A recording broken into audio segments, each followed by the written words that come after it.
বরাত মানে মুক্তি, মুক্তির রজনী আজকে আল্লাহ তাআলা সাধারণ ক্ষমা করতেছেন, ঘোষণা করছেন। এখন এই রাত্রে আল্লাহ তাআলা মুক্তি দিবেন। যে হাদিসটা আমি জুমার সময় একটা রদ করছি, আল্লাহ প্রথম আসমানে আসবেন। কিভাবে আসবেন, কি করবেন, এটা অনেক ব্যাখ্যা দিচ্ছি, সে সময় এখন নাই। আল্লাহ ডাক দিয়ে বলবেন, বান্দা কে আসো অপরাধী, আমার কাছে ক্ষমা চাও।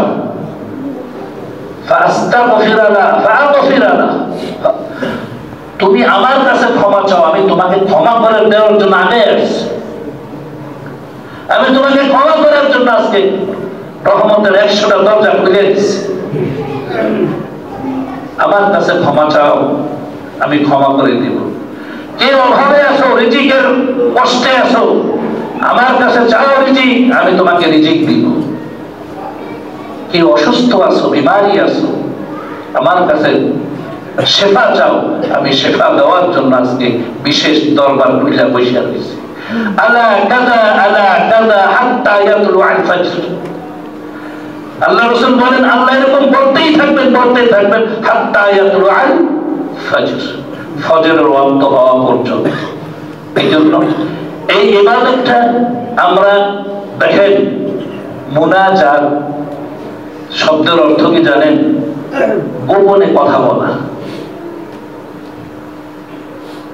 আমি কি অপরাধী, এটাকে আমি জানবো, ইমাম সাহেব জানবে। এইটা যার যার কলমের অবস্থা সে জানে যে আমি কোন অপরাধী। এমন অপরাধ আছে আমার মাওলা ছাড়া কেউ জানে না। তার কাছ থেকে তো ফাঁকি দিতে পারিনি, আমি তো তার কাছেই চাবো। এখন আমার ওই অপরাধগুলি আমি যদি জোরে জোরে বলি, আরো দুই সাইডে শুনবো না, ও তুমি মসজিদে ভাইয়া সারা জীবনে কাম করে এখন আল্লাহ তাআলা ক্ষমা চাইতেছ, আরো দোষের মধ্যে পড়ে যাবো। এই জন্য গোপনে দুই চোখের পানি ফেলাইয়া নির্জনে কাদা কতরাতাই সলাতাইন, এই দুইটা ছাড়া কেউ আল্লাহর সান্নিধ্য অর্জন করতে পারে নাই। সলাতাইন 2 রাকাত নামাজ, কোন সময়? গভীর রাত্রে। কতরাতাইন 2 ফোঁটা চোখের পানি, এই দুইটা ছাড়া আল্লাহর সান্নিধ্য কেউই অর্জন করতে পারে নাই। আল্লাহ কিয়ামতে আরশে আজিমের ছায়া ছাড়া যেখানে ছায়া থাকবে না, সূর্য অর্ধহাত মাথার উপরে থাকবে। কিয়ামতের ময়দানটা হবে কারো যার যার অপরাধ অনুযায়ী, কারো ঘাম নিজের ঘাম, কারো টাকনো পর্যন্ত, কারো হাঁটু পর্যন্ত, কারো কোমর পর্যন্ত, কারো গলা পর্যন্ত, কারো নাক ডুবে গেছে, কেউ সাঁতার কাটবে একই ময়দানের মধ্যে। সূর্যের এখন কত মাইল দূরে? 9,13,00,000 মাইল দূরে। সেই তাপের প্রখরতা কি অবস্থা! দিনে সূর্য ওঠে, গরমের সময় রাত্রেও তো আমরা এসি লাগাই, ওই সময় কি সূর্য আছে? কি প্রভাব, তাপের প্রভাবটা কি! দিনে সে তাপ দিয়ে চলে গেছে, সারা রাত বিল্ডিং এমন গরম হয়ে রয়েছে, এসি ছাড়া চলতেছে না, আশ্বাস করতেছে, মানুষ গাছের নিচে ঘুমাইতেছে। আর 9,13,00,000 মাইল দূরে সেই সূর্য, আর ওই সূর্যটা থাকবে কিয়ামতের ময়দানে অর্ধরাত উপরে। এখন আছে পিঠের দিকে, কিতাবের মধ্যে আছে 8 লক্ষ ফেরেশতা দিয়ে দৈনিক পানি ঢালাইতেছে, তার তাপ সম্বরণ করতে পারতেছি না আমরা, মানে তারটা যে কি হইতেছে। আর ওই কিয়ামতের ময়দানে সূর্যটা থাকবে বুকের দিকে, পানি ঢালার কোন ফেরেশতা আল্লাহ নিয়োগ করবেন না। ওই পরিস্থিতিতে আল্লাহ তাআলার আরশে আজিমের ছায়া ছাড়া আর কোনো ছায়া থাকবে না। আল্লাহ রাসূল বলেন, ওই দিন আল্লাহ তাআলা 7 শ্রেণীর লোককে ওই আরশে আজিমের ছায়া নিচে ছায়া দেবেন। ওইটার মধ্যে 1 নম্বর হইল ন্যায়পরায়ণ বাদশা, 2 নম্বর হলো ওই যুবক যে যৌবন বয়সে আল্লাহ তাআলার ইবাদত করছে।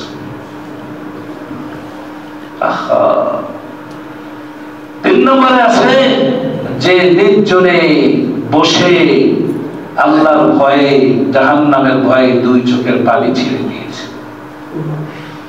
আমাদের এই ছাড়া কোনো উপায় নেই, একমাত্র চোখের পানি আর তওবা ছাড়া আল্লাহ, আমরা কি মনে করি তওবা করলে কি গুনার জন্যই তওবা করে মিয়া? তওবার 70টার উপকার, 70টা না, একদম তো বলছে এরকমের, তুমি তওবা করো সব পাইবা। তওবা করে কেন? আল্লাহকে খুশি করার জন্য না? তা আল্লাহ তো সবকিছুর মালিক। আল্লাহ যদি আমার উপরে সন্তুষ্ট হয়ে যায়, আমার কোন সেক্টরের সমস্যা থাকার কথা? فقلت استغفروا ربكم إنه كان غفارا يرسل السماء عليكم مدرارا ويمددكم بأموال وبنين ويجعل لكم جنات ويجعل لكم أنهارا। এই সূরা নূর তাফসীরের মধ্যে অনেক আলোচনা গেছে তওবা তওবা তওবা। রাসূলকেও আল্লাহ তাআলা তওবার জন্য বলেছেন। সূরা নাসর, ইযা জাআ নাসরুল্লাহি ফাত, এটা যখন নাজিল হয়েছে, বড় বড় সাহাবীদেরকে জিজ্ঞাসা করছে। আব্দুল্লাহ ইবনে আব্বাস রাদিয়াল্লাহু তাআলা আনহু তখন ছোট, ওনার বিচক্ষণতা, ওই ছিল মুফাসসিরিন, ওনার বিচক্ষণতা, বুদ্ধিমত্তা, ব্যাখ্যা বিশ্লেষণের তো প্রখরতা ছিল, এইজন্য ওমর রাদিয়াল্লাহু তাআলা ওনার কাছে কাছে রাখতেন। অন্যান্য বয়োজ্যেষ্ঠ সাহাবীরা বলতেন, উনি এই কাজটা কেন করেন? এই পিচ্ছি ছেলেরে এরকম মুরব্বীদের মজলিসে নিয়ে আসেন। ওমর রাদিয়াল্লাহু তাআলার কানে আওয়াজটা গেছে। যখন সূরা নাসর নাজিল হয়েছে, তখন সাহাবীদেরকে জিজ্ঞাসা করছেন ওমর রাদিয়াল্লাহু তাআলা, তোমরা এই সূরার নাজিল যে হইল, এটার দ্বারা তোমরা সারমর্মটা কি বুঝলা? ইযা জাআ নাসরুল্লাহিল ফাত, যখন আল্লাহর সাহায্য আসবে, তখন ইসলামের বিজয় হবে। সায়াদখুলুনা ফী দীনিল্লাহি আফওয়াজা, দলে দলে মানুষ ইসলাম গ্রহণ করবে, আমরা জয় লাভ করব। এক এক রকম এক একজনের ব্যাখ্যা দিতেছেন। সব শুনলেন। আব্দুল্লাহ ইবনে আব্বাস রাদিয়াল্লাহু তাআলা আনহুকে ডেকে জিজ্ঞাসা করলেন, আব্বাস বলো, তুমি কি বুঝলা? আব্বাস রাদিয়াল্লাহু তাআলা আনহু বলেন, আমি এইটাই বুঝলাম যে রাসূলের দুনিয়ার জিন্দেগীর সময় শেষ।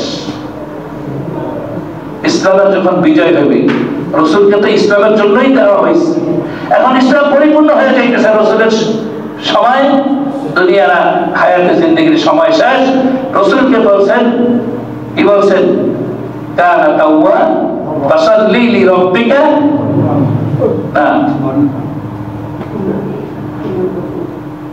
إذا جاء نصر الله فترأيت الناس يدخلون في دين الله أفواجا فسبح بحمد ربك واستغفر إنه كان توابا। ক্ষমা চাও, মাপ চাও, তওবা করো। এখন তো প্রশ্ন আসতে পারে, রাসূলের সামনের গুনাহ মাপ, পিছনের গুনাহ মাপ, তাহলে ওনার অপরাধটা কি? তওবা করতে বলে, নাউযুবিল্লাহ। রাসূলকে তওবা করার জন্য, এই রাসূলের তওবা হইল উম্মতকে শিখানোর জন্য, আর ওনার ব্যক্তিগত কনসেপ্ট হইল যে ওনার মর্তবা বৃদ্ধি হবে, ওনার মর্তবা আরো বৃদ্ধি হবে। রাসূলের অপরাধ আল্লাহ তাআলা ঘোষণাই করেছেন, পিছনের তওবা, সামনের তওবা, এটা দ্বারা তার মর্তবা বৃদ্ধি হবে। দ্বিতীয়ত উম্মতকে শিক্ষা দিলেন যে তোমরা বেশি বেশি তওবা করো। এখন তওবার রাস্তা ছাড়া আমাদের দ্বিতীয় কোনো রাস্তা নাই। এই জন্য বেশি বেশি তওবা করব। তওবার নামাজও আছে, আপনি যে কোনো সূরা দিয়ে।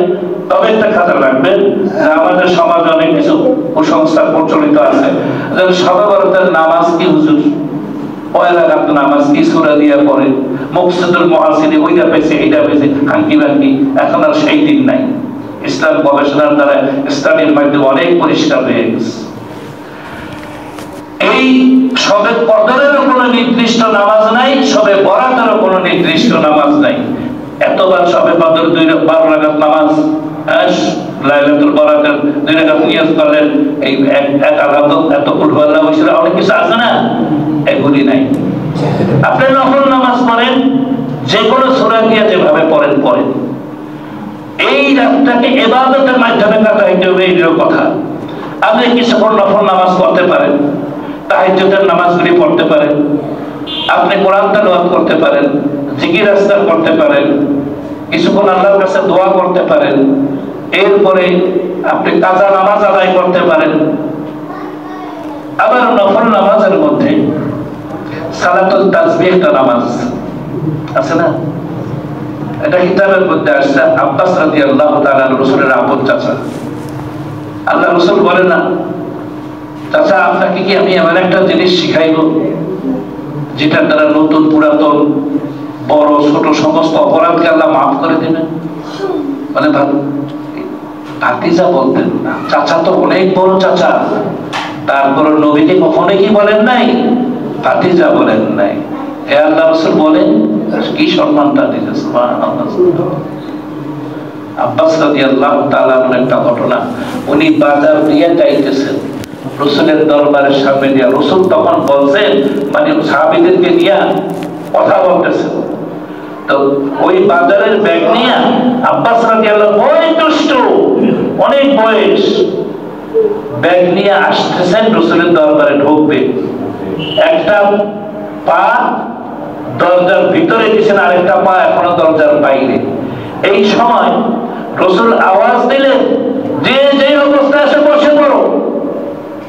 আব্বাস রাদিয়াল্লাহু তাআলা আনহু ওই এক পা ভিতরে এক পা বাইরে ওই অবস্থায় বসে পড়ছে। যে ভাতিজারে সে ওইকে দেখছে, ঈমান আনছে, চাদর মুড়া দিয়ে বসে আছে, সবাই চলে গেছে। আল্লাহ রাসূল যখন বের হইতেছেন তখন দেখে চাদর মুড়া, কে? বলে বাবা আমি। আপনি এখানে বলে আপনি তো বসতে বলছেন, যাওয়ার অনুমতি তো পাইনি। সুবহানাল্লাহ। ঈমান আনছে। তো ভাই যে কথা বলতেছিলাম যে আমরা ইবাদত করব নির্জনতার সাথে, একাকী ভাবে, যতটুকু পারি আল্লাহর কাছে মাপ চাইব, তওবা করব। এই আব্বাস রাদিয়াল্লাহু তাআলা আনহুকে বলতেছেন আমি একটা আমল শিখাই, বলে শিখাও। তখন এই সালাতুল তাসবিহ নামাজটা আব্বাস রাদিয়াল্লাহু তাআলা আনহুকে শিখাইছেন। 4 রাকাত নামাজ আমরা অনেকেই করছি, যেহেতু এটা সচরাচর পড়া হয় না, একটু সাধারণ নামাজের চেয়ে একটু ডিফারেন্ট, এই জন্য একটু আলোচনা দরকার। সুবহানাল্লাহি ওয়া আলহামদুলিল্লাহি ওয়া লা ইলাহা ইল্লাল্লাহু ওয়াল্লাহু আকবার। আল্লাহু আকবার না, আল্লাহু আকবার। আমরা যে কোনো সূরা দিয়ে পড়তে পারি। 4 রাকাত সালাতুল তাসবিহ কেবলামুখী আদায় করতেছি, আল্লাহু আকবার। সানা আছে না, সানা সুবহানাল্লাহ, এই সানাটা পড়ব, পড়ার পরে এই তাসবিহটা 15 বার পড়ব। কয়বার? আঙ্গুলে নিয়ে উপরে রাখতে তসবিহই না, আঙ্গুলে টিপ রেখে, এছাড়া বিকল্প কোনো রাস্তা নাই। এত বেরেল নাই যে আমরা 15 বার মনে রাখবো। আপনি যখন পড়বেন, শুরু করবেন যেই হাত দিয়ে শুরু করবেন, প্রতিটা জায়গায় ওই হাত দিয়ে শুরু করবেন, না আউরেজি। আপনি শুরু করবেন বৃদ্ধা আঙ্গুল দিয়ে, যদি শুরু করবেন প্রতি জায়গায় বৃদ্ধা আঙ্গুল দিয়ে শুরু করবেন, না আউরেজি। কনিষ্ঠ আঙ্গুল দিয়ে শুরু করবেন তো ওইটা প্রতি জায়গায় ওই আঙ্গুল দিয়ে শুরু করবেন। আপনি শুরু করবেন উপরের হাত, ডাইন হাত দিয়ে যদি শুরু করেন প্রতি জায়গায় ডাইন হাত দিয়ে শুরু করবেন, না আউরেজি।